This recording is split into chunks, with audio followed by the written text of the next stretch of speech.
আপনি কি কখনো বাতাসকে দেখেছেন?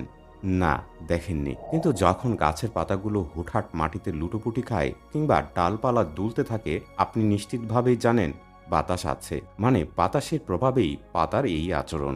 ঠিক এই সহজ যুক্তি দিয়েই বিজ্ঞানীরা মহাবিশ্বের সবচেয়ে বড় রহস্যের সমাধান করেছেন। চলুন দেখে নিই কি সেই গোপন রহস্য। মহাকাশে কোটি কোটি নক্ষত্র বিশাল গতিতে ঘুরছে।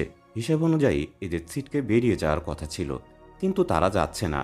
যেন কোনো এক অদৃশ্য আঠা তাদের বেঁধে রেখেছে। একেই আমরা বলি ডার্ক ম্যাটার। আমরা একে দেখতে পাই না, কিন্তু এর মহাকর্ষীয় টান ঠিকই অনুভব করি, যেমনটা অনুভব করি বাতাসের চাপটা।